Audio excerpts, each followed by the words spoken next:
दोस्तों अक्सर लोग गर्मी के मौसम में तेज धूप और हाई टेम्परेचर से बचने के लिए फैन का इस्तेमाल करते हैं, लेकिन जब फैन भी आग उगलने लगता है तब लोगों को एसी का याद आता है, जो ज्वालामुखी जैसे कमरे को भी शिमला बना देती है। लेकिन दोस्तों क्या आपने कभी सोचा है कि आखिर फैक्ट्री में एसी को कैसे बनाया जाता है? नहीं सोचा तो भी चलिए आज हम आपको एसी की मैन्युफैक्चरिंग प्रोसेस दिखाएंगे। उससे पहले यदि आप हमारे चैनल पर नए हैं तो चैनल को सब्सक्राइब करके बेल आइकन को जरूर प्रेस कर लें। तो नंबर पहले पर आता है एयर कंडीशनर मेकिंग प्रोसेस। वैसे दोस्तों एयर कंडीशनर का इस्तेमाल रूम को ठंडा करने के लिए किया जाता है, लेकिन दोस्तों बचपन में जब हम एसी को छत के ऊपर देखते थे तो हमारे दिमाग में एक ही ख्याल आता था कि रूम के अंदर कूलिंग कैसे करता है, और इसे सोचते सोचते हमारी खोपड़ी भी खनक जाती थी। तो चलिए दोस्तों पहले इन्हीं सब चीजों का पर्दाफाश करते हैं। वैसे एसी को चलाने के लिए 3 मेन कंपोनेंट लगाए जाते हैं। पहला कंडेंसर, जो रूम के बाहर यानी छत के ऊपर लगाया जाता है, जिसे हीट एक्सचेंजर भी कहते हैं, जो रूम से आने वाली गर्मी को कूल करके वापस रूम में भेजता है। और दूसरा कंपोनेंट होता है इवापोरेटर यानी इंडोर यूनिट, जिसमें एक फैन लगी होती है जो कंडेंसर से आने वाली कूल एयर को रूम में डिस्ट्रीब्यूट करती है। और तीसरा कंपोनेंट होता है कंप्रेसर, जो रूम के हॉट एयर को कंडेंसर के पास भेजकर कूल एयर को वापस इवापोरेटर में भेजती है।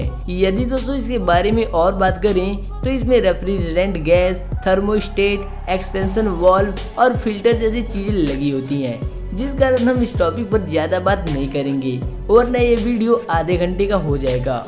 तो एसी को बनाने के लिए सबसे पहले इसके 3D मॉडल को कंप्यूटर में बनाकर स्टील शीट पर एसी बॉडी के अकॉर्डिंग पंचिंग करते हैं। फिर इन्हें छोटे छोटे पीस में काट कर बेंडिंग मशीन में डालकर बेंड करके एसी का साइड पैनल बनाते हैं। स्टील शीट पर दबाव देकर फ्रंट पैनल को बनाते हैं, जिससे एसी का हॉट एयर बाहर निकलता है। फिर एक स्टील शीट पर नट को वेल्डिंग करके बेंडिंग मशीन से बेंड करते हैं, जिससे एसी का कैबिनेट बनकर तैयार हो जाता है।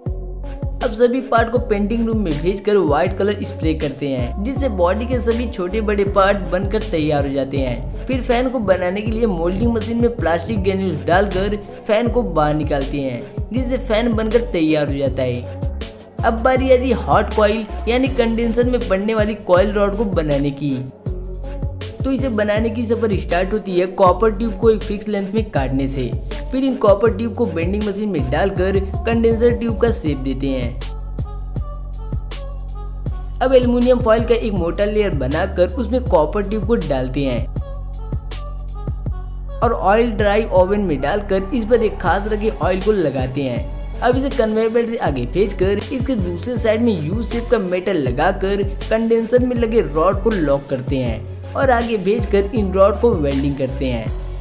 फिर इसका लीकेज टेस्टिंग करने के लिए इन्हें वाटर में डालकर कुछ समय बाद बाहर निकालते हैं। अब इसे फोल्डिंग मशीन में डालकर 2 लेयर में फोल्ड करते हैं, जिससे कंडेंसर कॉइल बनकर तैयार हो जाता है। फिर कंडेंसर को एसी बॉडी में असेंबल करके कंप्रेसर को लगाते हैं। फिर फैन को लगाने के लिए खास तरह के पार्ट को लगाकर कंप्रेसर में सभी जरूरी पार्ट को लगाते हैं। अब इनलेट और आउटलेट वॉल लगाकर नट से टाइटली कसते हैं। फिर कंप्रेसर पाइप के साथ कंडेंसर को वेल्डिंग करके क्रिटिकल पार्ट को स्कैन करते हैं और इसमें फैन लगाकर स्क्रू से टाइटली कसते हैं। अब इसके जरूरी पार्ट को स्क्रू से टाइटली कस के वेल्डिंग वाले पार्ट को वाटर से क्लीन करते हैं।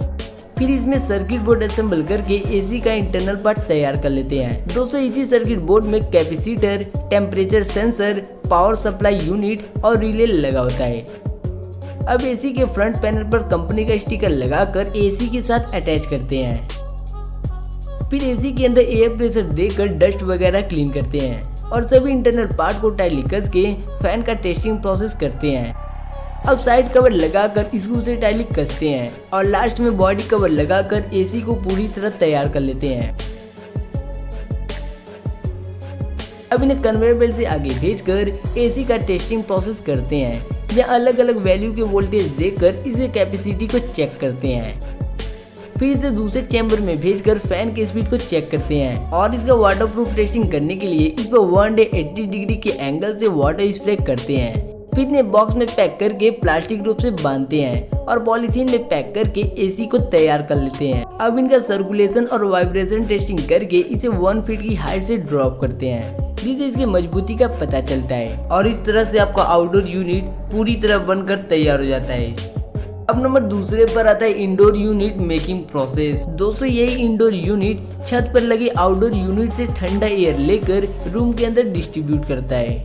तो इसे बनाने के लिए सबसे पहले इसके बॉडी को बनाया जाएगा। उसके लिए प्लास्टिक ग्रेन्यूल्स को मोल्डिंग मशीन में डालकर बॉडी का शेप देते हैं।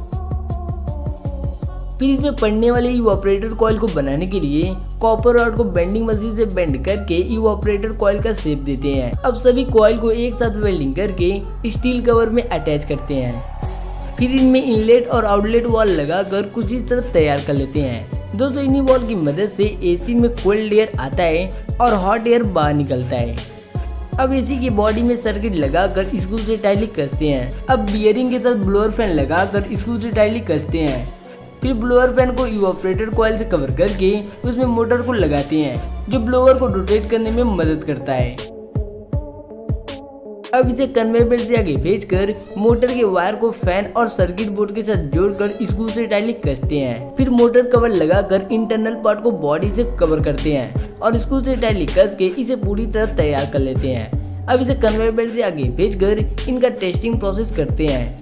फिर एसी को उल्टा करके इसे बेस पैनल का भी इंस्पेक्शन करते हैं, जहां इनका इंफ्रारेड सिग्नल ट्रांसमिशन और इसके प्रोसेसिंग को चेक करते हैं और इसके फ्रंट पैनल में कंपनी का स्टिकर लगाकर लेजर मशीन से स्कैन करते हैं, क्योंकि इस पर बार कोड भी दिया जाता है जिससे कंपनी फ्यूचर में आपके एसी का मैन्युफैक्चरिंग डेट पता कर सकती है। फिर पॉलीथीन में डालकर बॉक्स में पैक करते हैं, जिससे आपका एसी पूरी तरह बनकर तैयार हो जाता है। तो दोस्तों वीडियो आपको कैसा लगा कमेंट कर जरूर बताएं। और दोस्तों आपके लिए बहुत बड़ी खुशखबरी ये है कि अपना न्यू चैनल आ चुका है जिसका लिंक डिस्क्रिप्शन में है। तो जाइए चैनल को सब्सक्राइब करके बेल आइकन को ऑन कर लीजिए।